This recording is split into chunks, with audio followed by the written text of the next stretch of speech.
자, 지난주 설교를 기억하십니까? 지난주 설교는, 뭐가 기억이 나실까요? 지난주 설교에서. 장소가 어디였는지 기억하십니까? 그쵸, 모압이었죠. 중요한 거는 앞에 블레셋에 내려갔을 때, 그리고 저번 주에 이제 모압이 있을 때, 둘 다 공통적인 건 뭐냐면, 이스라엘 땅에서 일어난 일은 아니라는 겁니다. 블레셋과 모압이었어요. 근데 성경을 보면 블레셋은 되게 부정적으로 봐요. 근데 모압은 긍정적으로 본다라는 겁니다. 왜 이런 차이가 생길까요? 똑같은 이방인의 땅이었는데. 다윗의 고백이 있었죠. 기억하십니까? 하나님이 나를 위하여 어떻게 하실지를 내가 알기까지. 그 말은 하나님이 나를 위해 언제 어떻게 하실지는 모르지만, 그래서 답답하기는 하지만 뭐가 있냐면 반드시 뭔가를 할 거라는 확신, 믿음이 있었다라는 겁니다. 다윗이 왜 블레셋으로 도망을 쳤냐 하면 이 확신이 없었던 거예요. 아무것도 없으니까 그가 무너져 버렸다라는 겁니다. 저번 주에도 말씀드렸지만 믿는 자가 언제 무너집니까? 고난이 있어서 힘들어서 무너지지 않아요. 믿는 자가 언제 무너지냐 하면 하나님이 나를 위해서 뭔가를 할 것이라는 그 소망이 사라질 때 우리는 그리스도인으로서의 빛을 잃어버리게 됩니다. 그러니까 결국 상황이 나를 결국 힘들게 하는 게 아니에요. 믿음이 적든 많든 그 믿음을 우리는 잃어버릴 때 우리는 무너져 내리게 돼 있다는 겁니다. 저번 주 본문은 중요한 것은 그러니까 다윗이 아주 잘하는 건 아니에요. 근데 뭘 보여주냐면 적으나마 믿음이라는 것을 그가 다시 회복했다라는 것을 말해준다라는 겁니다. 그리고 그 믿음이 진짜인 이유는 그가 순종할 각오가 돼 있었기 때문에 그래요. 그러니까 신경을 하나님 말씀에 계속 반응해 곤두세우고 살아갔다라는 겁니다. 그러니까 우리는 자꾸 하나님의 말씀을 듣기 원한다고 얘기하고 하나님의 뜻에 순종한다고 이야기하지만 정작 하나님의 반응에 우리는 관심을 두고 살아가진 않아요. 그런데 다윗은 그 갓이라는 사람의 말 속에 그 하나님의 말씀을 그가 들을 수가 있었습니다. 그러니까 세밀한 음성을 그가 놓치지 않은 거예요. 그러니까 그 말은 언제든지 떠날 각오가, 순종할 각오가 다윗에게 있었다라는 뜻이 되어집니다. 진짜 내가 믿는다면 우리는 귀를 기울일 수밖에 없고 순종할 수 있어야만 합니다. 그런 이들이 나를 위하여 준비하신 하나님을 만날 수 있는 것입니다. 분명 하나님은 어제도 오늘도 내일도 여러분들을 위하여 준비하셨습니다. 믿으시죠? 그 하나님을 믿기에 귀를 기울이며 순종하는 그 삶을 하루하루를 여러분이 살아가셨을 줄 믿습니다. 자, 오늘 본문을 보면 지금까지 성경은 계속 누구에게 초점을 맞춰왔냐면 다윗이었어요. 근데 이제 카메라가 바뀌어요. 장면이 바뀌어서 누구에게 초점을 맞추냐면 오랜만에 사울에게 초점을 맞춥니다. 사울이 등장을 해요. 근데 본문에서 여러분 등장하는 사울의 모습이 어떻습니까? 어떤 모습을 지금 연출하는 있는 것 같아요. 하나님은 의도적으로 지금 어떤 모습을 보여주고 있을까요? 어떤 모습을 보여줘요?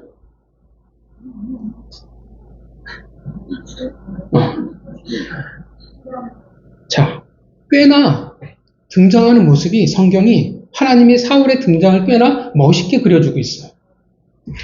어떻게 해요? 사무엘이 어디에 있습니까? 지금 어디에 앉아 있어요? 뭐라고 표현하고 있냐면 기브와 높은 곳에.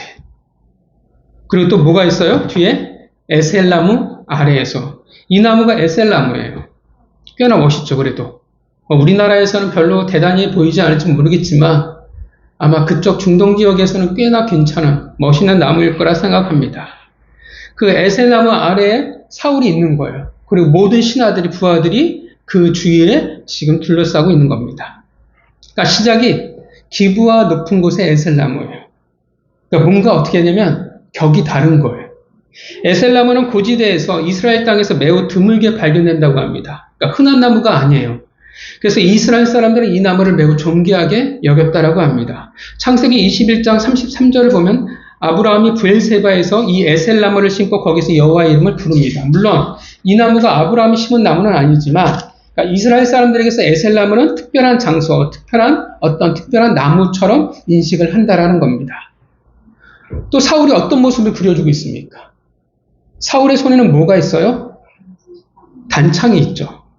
왕권을 상징하는 홀과 같은 느낌이고요. 또 한편으로 이 단창은 다윗을 죽이려고 할 때마다 사용되어졌던 무기이기도 했습니다. 자, 거기에 홀로 있는 것이 아니라 모든 신하들이 사울 곁에 도열해 있다라는 겁니다. 그러니까 영화적으로 여러분들이 감독으로 연출해보면 이 사울의 등장을 어떻게 여러분들이 연출해 보시겠습니까? 그죠? 카메라의 시선들이 아마 여러분들의 무빙이 달라질 거라 생각을 해요. 꽤나 멋있는 모습으로 하나님은 이렇게 사울을 지금 등장을 시키고 있다라는 거예요. 의도가 있는 거겠죠. 왜냐하면 지금 성경은 바로 다윗 뒤에 바로 사울을 갖다 붙여놓고 있어요. 지금 왜 사울을 이렇게 하나님이 연출해 놓고 있냐면 지금 다윗과 비교하고 있는 겁니다. 사울이 어떤 모습을 지금 보여주고 있냐면 사울이 굉장히 잘 나가고 있다라는 거예요. 강력한 왕권을 보여주면서 다윗의 초라한 모습과 지금 하나님이 비교해 놓고 있는 겁니다. 다윗은 어디에서 살았어요? 에셀 나무 아래에 있는 자가 아니라 아둘람 굴에서, 아니면 모압의 이름 없는 요새에서 살아가는 도망자였습니다. 그러니까 어떻게 해요? 두 사람의 이 차이가, 살아가는 그 모습이 확연하게 차이가 납니다. 그런데 사울의 보여지는 모습은 정말 부러울 정도로 잘 나가는 모습인데, 여러분들이 읽으셨겠지만 본문의 사울은 그리 해피하지 않습니다. 왜 해피하지 않습니까? 왜 그가 이렇게 기분이 안 좋을까요? 본문은 다윗과 그 아둘람 공동체가 발견되었기 때문이라고 말합니다. 아마도 모압 땅에서 헤레스풀로 이동하면서 그들의 모습이 보여졌다고 생각을 합니다. 사울이 지금 굉장히 열받았어요. 그가 말합니다. 7절에 뭐라고 말하냐면 너희 베냐민 사람들아 라고 말을 해요. 베냐민 사람들이라는 이 말을 볼 때 지금 사울의 측근들은 사울을 적극적으로 지지하는 세력은 그의 지파인 베냐민 지파임을 알 수가 있습니다. 이 말은 사실 좋은 말이 아니거든요. 어떤 말이 되어지냐 하면 나머지 12지파가 어떻게 돼요? 사울과 그리 좋은 관계가 아니라는 사실을 우리가 알 수가 있습니다. 그러니까 통치가 안정적이지 않다라는 뜻이 되어져요. 이렇게 한 지파만을 우대하는 것은 분명 잘못입니다.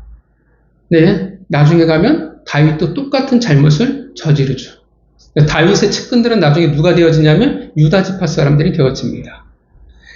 자, 사울이 다윗을 부를 때 다윗이라고 하지 않아요. 뭐라고 부르냐면 이새의 아들이라고 부릅니다. 그러니까 어떤 느낌이겠어요? 이새의 아들이라고 표현하는 거 보면 사울이 다윗의 이름조차 부르기 싫어하는 모습, 그 마음, 사울이 다윗을 얼마나 싫어하는지 그의 이름이 등장하지 않습니다. 지금 사울이 분노하고 있습니다. 왜냐하면 다윗과 그 따르는 무리들이 세력을 키울 때까지 그의 부하들이 한 일이 없기 때문에 그래요. 사울의 그 왕의 자리에 대한 집착을 우리는 너무나 잘 알고 있습니다. 그리고 사람들에 대한 불신이 점점 더욱 그를 고립시켜 나가고 있고 분노하게 만듭니다.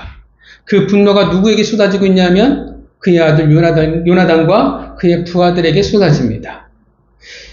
믿는 한 사람 한 명도 없는 참 사울의 그 자리는 외로운 자리였습니다.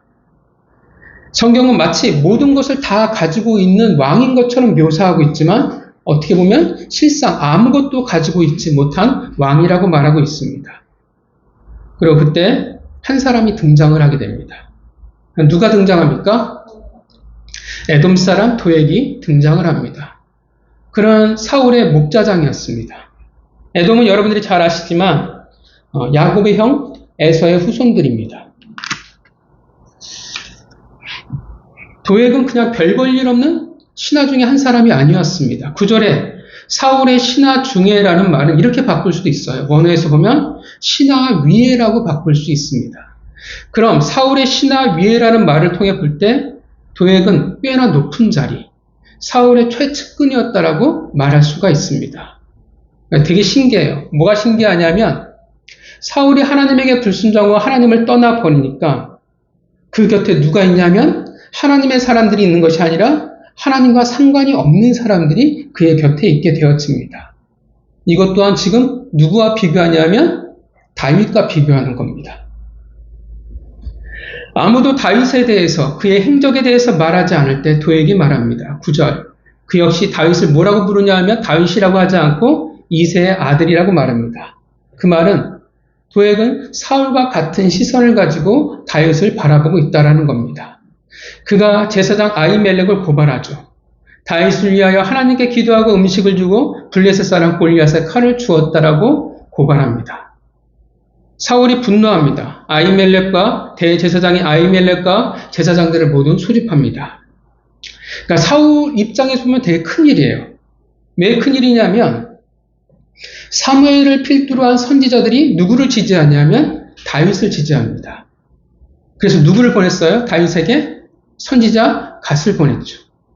그렇다고 당장 사울이 사무엘을 어떻게 하기에는 만만치 않죠. 어려워요. 근데 여기에다 어떻게 돼요? 제사장들이 다윗을 지지한다면 이건 신정국가에서 최악의 상황이 되어집니다. 이스라엘 백성들이 어떻게 생각하겠어요? 사울이 제사장에게 묻습니다. 12절 아히두베 아들아. 여전히 이름을 부르지 않죠. 그의 지금 마음, 분노를 보여주는 거예요. 신문이 시작됩니다. 14절 아히멜렉의 큰 위기가 찾아왔어요. 이제 그래서 그 자신과 일족을 위해서 변호하기 시작합니다. 그는 다윗에 대해서 어떻게 말합니까? 14절 다윗을 어떻게 표현해요? 충실한 자라고 말해요. 이렇게 말하는 걸 볼 때 사울 앞에서 이렇게 말하는 걸 보면 참 이 대제사장도 대단한 사람인 것 같습니다. 다윗을 충실한 자라고 표현하고요. 왕의 사위이자 친위대장이며 왕실에서 존귀한 자라고 말합니다. 다윗을 위하여 하나님께 기도한 것은 이번이 처음 있는 일이 아니고 늘 있었던 일이라고 말합니다. 그래서 나는 기도해 주었을 뿐이라고 말해요. 그리고 마지막에 나는 다른 일에 대해서는 난 전혀 알지 못했습니다. 그러니까 이 일은 전혀 알지 못하고 한 일입니다라고 말합니다. 그러나 사울에게는 이런 변호가 들리지 않습니다. 16절에 뭐라고 명령합니까? 그쵸. 대제사장과 제사장 모두를 다 죽이라고 명령을 합니다. 사실 제사장을 이렇게 죽인다는 것 자체가 이스라엘에서는 말이 안 되는 행동입니다. 또한 신명기 19장 15절에 하나님 율법을 이렇게 정하셨어요. 2명 이상의 증언에 의해 범죄를 확정하도록 하나님이 명령하셨습니다. 그러니까 만약 대제사장 아히멜렉의 죄가 입증이 되려면 2사람 이상의 증인이 있어야 돼요. 근데 오늘 본문은 어떻게 해요? 도액 한 사람의 증언으로 사형을 내려버렸다는 겁니다. 그러니까 말이 안 되는 상황이 벌어졌어요. 제사장에게 이렇게 한다는 것은 하나님에 대한 사울의 입장입니다. 지금 어떤 모습을 보여주냐면 사울이 하나님에게 반역하고 있다는 모습을 보여주고 있는 겁니다. 17절. 그러나 사울의 부하들 중에서 아무도 사울의 명령에 따르지 않습니다. 항명이죠. 당연합니다. 대제사장과 제사장들이잖아요. 그들은 사울의 부하라고 할 수 없는 자들이에요. 그들의 상관은 누구입니까? 하나님이 그들의 상관이에요. 그들은 하나님의 기름 부음을 받은 자들입니다. 누가 감히 그들을 죽이려고 하겠습니까? 당연히 벌 받을까 무서운 게 당연하겠죠. 그러나 사울에겐 누가 있었냐면 도액이 있었습니다. 사울이 도액에게 명령을 내립니다. 원어를 보면 도액은 사울의 명령에 대해서 주저없이 바로 행동에 옮깁니다. 이스라엘 사람이 아니기에 제사장을 죽이는데 아무 거리낌이 없었습니다. 대제사장 아히멜렉을 비롯한 제사장들이 무려 85명이 이때 죽었습니다. 이스라엘 역사상 이렇게 제사장들이 학살당한 경우가 있을까라고 생각된 일이었습니다. 근데 그들만이 아니었죠. 더 끔찍한 일들이 벌어집니다. 19절. 제사장의 성읍인 노브로 쳐들어갑니다. 아마도 도액이 주도했을 거라 생각합니다. 노베의 남녀와 아이들과 젖 먹는 자들과 소와 나귀와 양을 칼로 쳐서 다 죽였습니다. 19절 장면을 딱 보면 뭐가 연상이 되어지냐면 뭐가 연상이 되어집니까? 19절의 그 내용만 보면 그쵸, 진멸이죠. 가나안 정복전쟁 때 어떻게 해요? 하나님이 진멸하는 명령 그대로 앞에 지금 펼쳐지고 있다라는 거예요. 근데 사울이 지금 사울이 제사장들을 진멸하고 있습니다. 이때 한 사람이 살아나와 다윗에게로 도망을 갑니다. 그는 아히멜렉의 아들 중에 아비아달이었습니다. 그는 후에 다윗의 제사장으로 활동을 하고요. 여러분들이 기억하시지만 다윗 이후에 왕자들이 많이 벌어지죠. 왕이 쟁탈전이 벌어졌을 때 그는 솔로몬이 아니라 아도니아 편에 가담을 합니다. 그래서 솔로몬이 왕이 된 후에 아나돗 지역으로 귀향을 가게 됩니다. 아비아달이 가지는 중요한 의미는 대제사장 가문의 대를 잇는 인물이, 다른 말로 하면 대제사장이 다윗과 지금 함께하고 있다는 것이 중요합니다. 지금 어떤 모습이 되어졌어요? 선지자도, 제사장도 다윗과 지금 함께하고 있다는 겁니다. 학살에 대해서 다윗은 자신의 잘못을 인정하고 고백을 합니다. 자, 오늘 본문의 모습이에요. 오늘 본문은 우리에게 무엇을 말해주고 있을까요? 성경은 다윗의 이야기를 하다가 갑자기 사울의 이야기를 하고 있습니다. 하나님을 떠난 자와 하나님께 돌아온 자를 지금 비교하고 있습니다. 다윗과 사울 두 사람만이 아니라 그들의 두 공동체를 함께 지금 비교하고 있습니다. 여러분, 오늘 본문을 보면서 사실 누가 더 좋은 환경이에요? 누가 더 좋은 공동체입니까? 누가 더 좋은 공동체예요? 사울의 공동체가 훨씬 더 좋습니다. 그들은 좋은 환경 속에 살아가요. 먹고 사는 문제가 그들에게는 어려움이 아니었습니다. 반면 다윗과 그 아둘람 공동체는 아니었죠. 그는 먹고 사는 문제가 그들을 계속 괴롭힙니다.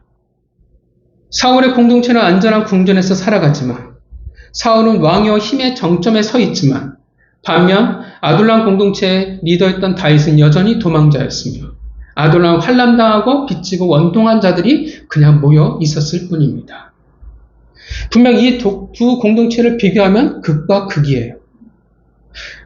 현실적으로 볼 때 어느 공동체가 더 앞으로 잘 될 수밖에 없냐면, 마치 어떤 공동체가 축복을 받은 것처럼 보이냐면 당연히 사울과 그 공동체가 훨씬 잘 될 것처럼 보이고 그들이 축복을 받은 것처럼 보인다라는 겁니다. 교회를 비교해 똑같잖아요. 정말 좋은 건물과 많은 성도들과 좋은 모습들을 볼 때 훨씬 누가 더 축복받았다고 보여지냐라는 겁니다.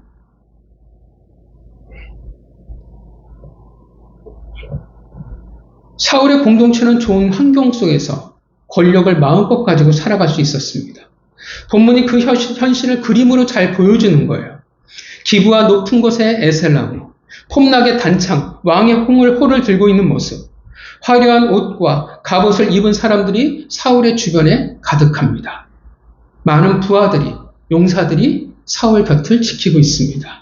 분명 성경은 두 공동체의 차이를 우리에게 보여주고 있습니다.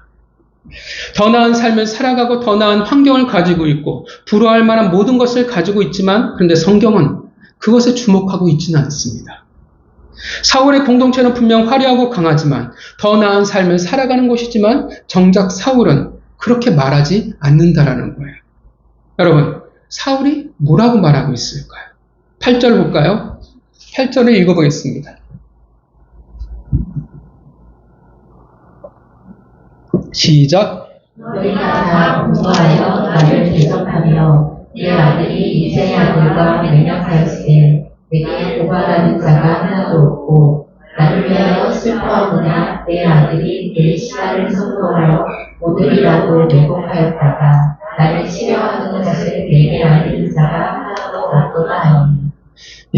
사울에게는 많은 부하들과 정말 용사, 대단한 용사였던 요나단이 있었습니다.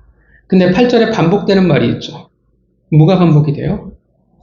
하나도 없고 하나도 없도다. 공동체예요. 많은 사람이 그의 곁에 있는데 결국 사울이 말하는 것은 내 편이 하나도 없다라고 말합니다. 나의 편이 되어주고 나를 위해 이야기해주는 이들이 없다라는 거예요. 왕인데 내 신하들이 내 편이 아니라는 겁니다. 그렇다고 부하들이 사울을 배신했냐? 아니에요. 여전히 충직하게 사울의 곁을 지키고 있습니다. 여전히 함께하고 있어요. 그런데 뭘 보여주고 있냐면 사울의 공동체는 화려한데 속은 어때요? 공허하다라는 겁니다. 다윗과 비교되어져요. 다윗은 공동체는 어때요? 어떻게 합니까? 가진 것도 없어요. 힘들어요. 여전히 쫓기는 도망자의 공동체였는데 아둘람은 어떻게 되어지냐면 이 시끄러운 공동체는 이스라엘을 세우는 요람이 되어집니다. 자, 그랬더니 어떠한 일이 일어나기 시작하냐 하면 없으니까 누가 사울과 함께하고 있냐면 도액이 함께합니다. 에돔 사람 도액. 이 에돔이라는 게 참 중요해요. 성경에서 보면 왜 에돔이라는 게 중요하냐 하면 정작 어떻게 해요? 이스라엘과 가장 가까운 야곱이 이스라엘이잖아요. 그의 형제잖아요. 가장 가까운 사이가 될 수 있을 텐데 가장 하나님의 나라를 회방하는 자가 되어지기 때문에 그렇습니다. 그러니까 하나님의 구속사를 무너뜨리는 사단의 도구가 에돔이 되어집니다. 오늘 본문도 어떻게 해요? 에돔 사람을 통해서 다윗이 어떻게 해요? 죽을 뻔한 거예요. 그리고 나서 후에 어떻게 신약시대에 어떻게 되어집니까? 여러분이 잘 알고 있는 다윗의 후손. 아기 예수를 죽이려고 베들레헴 영아 학살 사건이 일어납니다. 그때 누가 일으켰냐 하면 헤롯 왕이 일으킵니다. 헤롯 왕이 어디 사람이냐 하면 이두메 사람이에요. 이 이두메가 에돔이 신약에서 이두메라고 불렸습니다. 그러니까 어떻게 해요? 구약이나 신약이나 여전히 다윗의 대를 끊으려고 했던 족속이었습니다. 하나님의 대적이에요. 근데 아이러니하게 지금 하나님이 기름 부으셔서 왕으로 세웠던 사울과 함께 있습니다. 물론 우리는 이렇게 보지만 사울에게 있어서 도액은 정말 좋은 사람이었을 겁니다. 충성된 사람이었겠죠. 모두가 입을 닫고 있을 때 유일하게 가려운 곳을 긁어줄 수 있는 사람이었습니다. 그가 원하는 것을 해낼 수 있는 사람이에요. 모두가 사울에게 불순종할 때 어떻게 해요? 유일하게 도액만이 사울에게 순종할 수 있었습니다. 누가 보더라도 더 안전하고 더 좋고 더 미래가 있어 보이는 사울의 공동체였지만 정작 하나님의 백성은 그와 함께하고 있지 않다라는 겁니다. 오히려 세상에 속한 자가 도액이 그와 함께하고 있을 뿐입니다. 그래서 사울의 고백이 사실은 맞아요. 하나도 없도다. 열심히 달려왔지만 많은 순간을 맞이했지만 결국 사울에게는 하나도 없다라는 겁니다. 여러분, 왜 이런 일이 생길까요? 왜 이 두 공동체에 이런 차이가 생길까요? 다윗의 그 아둘람과 사울의 공동체의 가장 큰 차이가 무엇일까요? 뭐냐면 하나님이 함께 하시냐 아니냐의 차이입니다. 다윗의 아둘람에는 좋은 환경이 없어요. 미래가 있지도 않아요. 더 나은 삶이 없습니다. 사울의 공동체와 비교해서 열악하기 짝이 없습니다. 그러나 중요한 차이가 있어요. 바로 하나님의 사람들이 그와 함께하고 있다는 겁니다. 여러분, 아둘람은요, 알아야 할 게 다윗이 목적을 가지고 만든 공동체가 아니라는 거예요. 그러니까 다윗이 블레셋에 이제 미친 척하고 도망을 쳐서 아둘람에 갔을 때, 내가 힘이 없어서 약해서 안 되겠구나. 이제 사람을 모아야지 해서 시작한 게 아둘람 공동체가 아니라는 겁니다. 다윗의 의도가 없었어요. 다윗은 그렇게 할 생각이 없었어요. 사울에게 저항하기 위해서 만든 독립단체 같은 것이 아니었습니다. 다윗이 부르지도 않았고 다윗이 모으지도 않았어요. 그냥 하나님이 모으셨고 하나님이 보내신 거예요. 그곳에 누가 있었습니까? 중요한 두 사람이 있는 거예요. 오늘 본문을 통해서. 그 아둘람 공동체에 뛰어난 용사들도 있지만 가장 중요한 두 사람이 누구였냐면 선지자와 제사장이 있다라는 겁니다. 여러분, 선지자와 제사장이 무엇을 하는 자들입니까? 제사장은 하나님께 제사를 드려 그 공동체의 거룩을 지켜내는 자들입니다. 선지자는 하나님의 그 말씀을, 때로는 칼날 같은 그 말씀을 백성들에게 전하는 자들이었습니다. 분명 아둘람에게는 안전과 더 나은 삶은 분명 없습니다. 모두가 바라고 꿈꾸는 편안한 삶과는 분명 동떨어져 있어요. 안타깝게도 지금은 여전히 그렇습니다. 그러나 그들에게 무엇이 있었냐면 제사장과 선지자가 있었어요. 그 말은 그들에게 무엇이 있다라는 뜻이 되어집니까? 그들에게 제사와 그들에게 말씀이 있다라는 거예요. 다른 말로 하면 그들에게는 예배와 말씀이 있었습니다.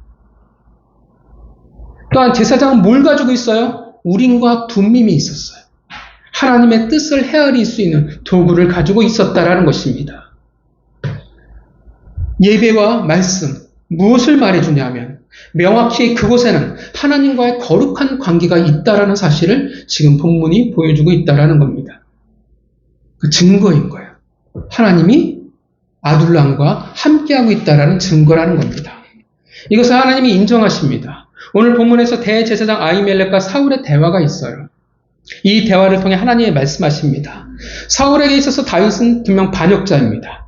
그 말은 이스라엘 그 땅에 있어 다윗과 같은 대역죄인은 없다라는 거예요. 임의로 어떻게 해요? 자기가 무장 집단을 만들었어요. 발람군의 수괴가 되었습니다. 그런데 아히멜렉은 아니라고 말합니다. 삶은 비참한 도망자요 발람군의 수괴인데 사울의 이스라엘 내에서는 삼족을 멸해야 될 반역인데 죄인 중에 죄인일 텐데 아히멜렉이 지금 사울에게 뭐라고 말합니까? 다윗은 충실한 자이며 존귀한 자라고 말합니다. 여전히 하나님께 기도를 해줘야 될 사람이라고 말합니다. 그 말은 뭐냐면 결국 다윗은 죄가 없다라는 거예요. 다윗은 의롭다라는 겁니다. 누가 이렇게 말하는 거예요? 아히멜렉이 말하고 있는 것 같지만 사실 지금 하나님이 대제사장을 통해서 사울과 그의 공동체에게 말씀하고 있는 겁니다. 다윗은 의롭다라고 말씀하고 있습니다. 다윗이 진짜 의롭습니까? 사실 아니잖아요. 얼마 전까지도 블레셋에 내려가서 미치광이 노릇을 했었고 얼마 전까지도 떡과 칼을 가지고 살아가는 자였는데 왜 하나님은 그가 죄가 없고 의롭다라고 말씀하십니까? 왜 그게 가능해요? 왜 그렇게 표현하세요? 왜냐하면 하나님이 함께하고 있으니까 어떻게 해요? 의로운 자가 되는 겁니다. 우리가 그러잖아요. 여러분, 우리가 의롭습니까? 사실 이단들이 되게 많이 했던 말들이죠. 여러분들이 이 말이 시험 들지는 않을 거라 생각을 합니다. 사실 우리는 의롭지 않아요. 우리는 의로운 게 하나도 없어요. 그런데 우리는 의롭다 칭함을 받았어요. 그 말은 뭐냐면 나는 사실 의로운 게 없는데 십자가의 그 보혈의 은혜로 이제 하나님과 함께하는 자가 되었기에 어떻게 해요? 의롭다 함을 얻어서 속해 있는 자가 되었다라는 겁니다. 함께 하나님과 함께 있다라는 뜻이 되어진다라는 겁니다. 반면 모든 것을 다 가지고 있는 사울의 공동체, 힘과 능력과 부와 명예 모든 것을 다 가지고 있지만 단 한 가지, 가장 중요한 하나님이 그들에게는 없었다라는 겁니다. 그래서 사울의 고백인 거예요. 아무도 없다라는 거예요. 헛되고 헛될 뿐입니다. 더 나아가 사울은 어떻게 해요? 더 나아가 이제 제사장을 학살해버립니다. 제사장을 죽였다라는 것은 무엇을 말해주냐면 사울은 명백히 하나님 반대편에 서 있는 자라는 것을 말해줍니다. 이제 하나님을 대적하는 자가 되었습니다. 19절에 높당의 제사장 일가를 학살하는 장면을 보면 분명 진멸하는 모습입니다. 좀 전에 말한 가나안 정복 때 진멸하는 모습과 똑같은 모습입니다. 그런데 가나안 족속이 아닌 하나님의 백성에게 이러한 진멸을 하고 있다는 겁니다. 목자가 양을 죽이고 있는 겁니다. 사울은 그래서 불의한 자입니다. 여러분 기억하시죠? 하나님이 사울에게 진멸을 명하신 적이 있어요. 언제 진멸을 명하신 적이 있냐면 아말렉을 칠 때 진멸하라고 명령하셨습니다. 사울이 어떻게 했을까요? 불순종했죠. 좋은 것은 다 남겼습니다. 되게 웃긴 거예요. 하나님 명령하셨을 때는 정작 진멸하지 않아요. 근데 어떻게 해요? 자기의 왕의 자리가 걸려버리니까 이스라엘 백성일지라도 진멸해버립니다. 사울은 의롭지 않습니다. 사울은 불의한 자예요.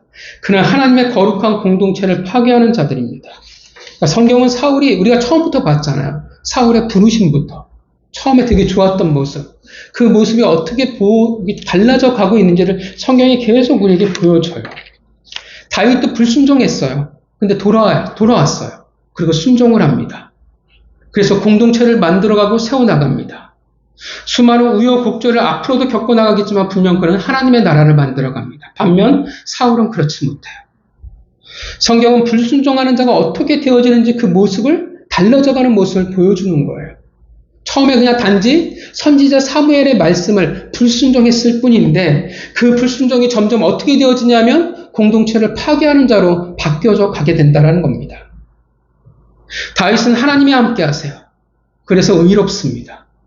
사울은 하나님과 함께 하지 않습니다. 그래서 불의한 자가 되었습니다. 이것이 오늘 두 공동체의 가장 결정적인 모습이 되어집니다.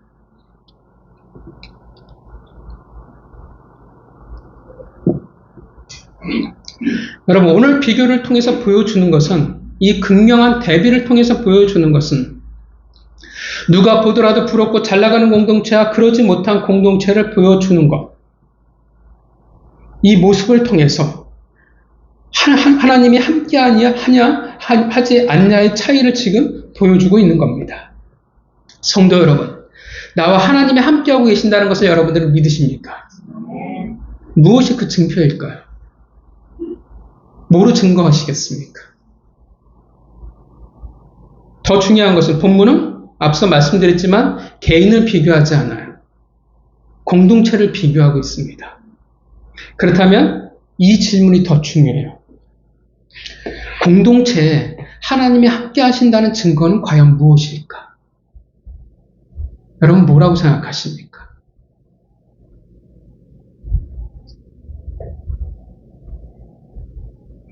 우리는 공동체를 저번에도 말씀드리지만 빼고 우리는 신앙을 말할 수가 없습니다. 물론 신앙이라는 것은 나와 하나님과의 1대1의 관계이기도 하지만 그 관계를 만들어가는 것은 바로 공동체에서 만들어가기 때문에 그렇습니다. 그래서 다윗도 하나님에게로 돌아왔을 때 그 시작은 분명 공동체였습니다. 신앙은 공동체를 빼고 말할 수가 없어요. 회복도 성장도 다 공동체 안에서 사람과 사람 사이에서 만들어져가 있습니다. 오늘 본문도 그냥 다윗과 사울 두 개인을 비교하고 말하는 게 아니라 공동체를 비교합니다. 나와 함께 하시는 하나님도 중요해요. 그런데 본문은 뭐에 초점이 있냐면 하나님이 우리와 함께 하시냐라는 겁니다. 우리는 아무도 홀로 있지 않아요. 무인도 있지 않은 이상은 우리 모두는 공동체에 속해 있습니다. 성도는 다 교회에 다 속해 있는 것이 아닙니까? 라고 말할 수 있어요. 그런데 여러분 기억하시겠지만 사울의 공동체도 이스라엘 백성이었고 다윗의 공동체도 이스라엘 백성이었습니다. 다 하나님의 백성들이었어요. 그 말은 하나님이 원하시는 아니면 혹시 원치 않으시는 성도들의 공동체가 교회가 존재할 수 있다는 뜻이 되어집니다. 그래서 무엇을 위한 공동체이냐가 참 중요해요. 성공을 위해서, 복을 위해서, 내 삶을 위한 공동체 혹은 교제를 위한 공동체이면 결국 내 자신을 위한 것이 되어질 수밖에 없으면 그것은 사울의 공동체가 될 수밖에 없습니다.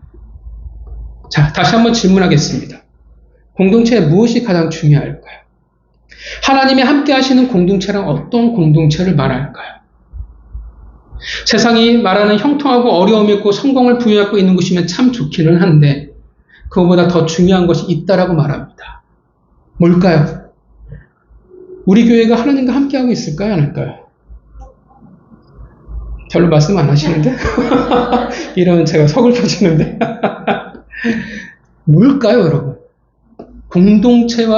이 공동체에 하나님이 함께 하신다라는 명확한 증거가 뭘까요? 물론 이것만이 증거라고 말하진 않아요. 그러나 오늘 본문에서 말하는 그 증거가 뭘까요? 뭐가 중요해요? 얼마큼 교회가 크냐, 얼마큼 작냐를 말하지 않아요. 어떤 개척교회 사모님이 상처받은 걸 얘기하더라고요. 걸어가는데 자기 교회 이제 좀 개척교회가 작잖아요. 뭐 우리 같겠죠. 근데 앞에 있는 이제 전도하시는 분들이 가는 거예요. 큰 교회 분들이. 교회를 보시면서, 여기도 교회가 있네? 크기를 보면서, 우리 교회 화장실만도 크기가 안 되겠어라고 말을 하더래요. 근데 사모님이 상처를 받은 거예요. 우리가 보기에는 평통함이라는 큰 교회예요. 정말 부럽고 정말 좋아요. 그러나 더 중요한 것은 오늘 본문이 말하는 거는 선지자와 제사장이라는 거예요. 예배와 말씀이 있냐라는 겁니다. 그리고 그것에 순종하는 공동체이냐 교회냐가 중요하다라는 거예요. 그게 증거라는 거예요. 그 싸움이 있냐 없냐. 거룩한 예배를 만들어 나가는, 지키려고 하는 싸움이 있냐. 그 말씀을 우리가 만들어가고 들으려고 하고 자기의 물음을 쳐 복종하는 싸움이 있냐, 순종하는 싸움이 그 교회에 있냐 없냐가 하나님이 함께 하시냐 아니냐의 가장 명확한 증거가 되어진다라는 겁니다. 예배와 말씀 그 자체가 이 세상에서 얼마나 잘 사느냐에 목적이 있지 않습니다. 예배와 말씀에 있는 그곳에서 순종하냐 아니냐는 결국 그 공동체에 있어서 가장 명확한 하나님이 우리와 함께하느냐 함께하지 않느냐의 증거가 되어지는 것입니다. 하나님이 함께하는 공동체는 결국 말씀과 예배가 있고 그 말씀과 예배에 순종하는 그 거룩한 싸움들이, 그 상처가, 그 아픔이 있는 곳이라는 것입니다. 잘하지 못할지라도, 수없이 넘어질지라도 그래도 그렇게 하겠냐라는 거예요. 성도 여러분, 겉모습에 속지 마세요. 아무리 사울의 공동체가 좋아 보여도 하나님이 함께 하시지 않으면 아무 의미가 없습니다. 아무것도 없는 거예요. 오히려 어떻게 되어져요? 하나님의 나라를 깨트려버리는 것이 되어져 버릴 뿐입니다. 하나님이 함께하지 않기에 도액이 함께하는, 세상이 함께하는 곳으로 전락할 수밖에 없다라는 거예요. 물론 그렇다고 해서요, 하나님의 공동체, 예배와 말씀이 있는 그곳이 은혜가 가득하고 평안이 가득한 곳이라 여러분 생각하지 마세요. 그렇지 않다라는 겁니다. 왜냐하면 우린 아둘람이거든요. 우린 다 원통한 자들이에요. 여러분, 다윗의 아둘람이 평화로웠을까요? 웃음이 가득하고 이상적인 곳이었을까요? 서로를 위해서 희생하고 신약의 처음 초대교회처럼 자신의 모든 것들을 내려놓고 희생하는 곳이었을까요? 절대요. 절대 그런 일은 없어요. 원통한 자들이 모였는데, 쓴뿌리를 가진 자들이, 가시들이 모였는데 그게 어떻게 가능해요? 가시들이 모이면 어떻게 해요? 찔러요. 상처 많은 사람들은, 쓴뿌리가 가진 사람들은 반드시 누군가에게 그것을 되갚아 주려고 해요. 이게 참 아파요. 부부도 그래요. 이 쓴뿌리가 해결되어지지 않으면 어떻게 해요? 내 옛 상처를 가지고 상대방을 공격하게 돼 있어요. 건강하지 않으면 아플 수밖에 없어요. 아둘람은 평화롭지 않아요. 이상적이지 않아요. 오히려 사울의 공동체가 훨씬 더 잠잠하고 훨씬 더 이상적으로 보일 수 있었을 것입니다. 우리가 그래요. 예수 그리스도를 머리로 한 그 보혈의 은혜를 입은 우리잖아요. 근데 교회를 보면 알아요. 시끄럽지 않은 교회가 있을까요? 아픔이 없는 교회가 있을까요? 뭐가 아름다워요? 우리가 수없이 교회에 얼마나 많은 상처를 받는데요. 사람은 다 못났습니다. 사람은 다 죄인일 뿐입니다. 교회의 모습을 통해서, 그리고 내 연약한 모습을 통해서 나는 죄인이구나라는 것을 사도 바울의 고백처럼 나는 괴수 중에 괴수일 뿐이라는 것을 우리는 고백하게 됩니다. 그래서 하나님의 공동체와 교회가 마음에 안 들 수 있어요. 내가 생각하기에 이건 아니지라고 말할 수도 있어요. 오히려 우리 마음이 안 들 가능성이 훨씬 더 큽니다. 그런데 여러분, 그것이 하나님이 이 교회에 함께하냐 아니냐의 증거가 아니라는 겁니다. 그거는 원래 우리의 그냥 모습인 거예요. 시끄럽고 그냥 못났고 보잘것없어 보이는 공동체일 수 있습니다. 정말 작고 정말 내일을 꿈꿀 수 없는, 소망이 없어 보이는 곳일 수 있습니다. 그러나 중요한 것은 그런 보여지는 것들이 중요하지 않다라는 거예요. 그곳에 선지자와 제사장이 있냐라는 거예요. 그곳에 정말 하나님이 찾으실 만한 예배가 있고, 하나님이 말씀하길 원하시는 그곳에 말씀이 있고, 그곳에 순종의 거룩한 싸움이 그곳에 있냐라는 것입니다. 그럼 어떻게 해요? 죄인들의 소굴일지라도 그것이 바로 하나님이 함께하는 곳입니다. 그것이 하나님이 함께하는 자가 모여 있는 그곳이 되어진다라는 것입니다. 성도 여러분, 하나님이 함께하시는 자는, 그 의인들은 결코 홀로 걸어가지 않습니다. 공동체, 교회의 겉모습에 여러분 속지 마시기 바랍니다. 우리가 그렇게 되길 바라고 그것이 우리의 자랑과 긍지가 되었으면 좋겠습니다.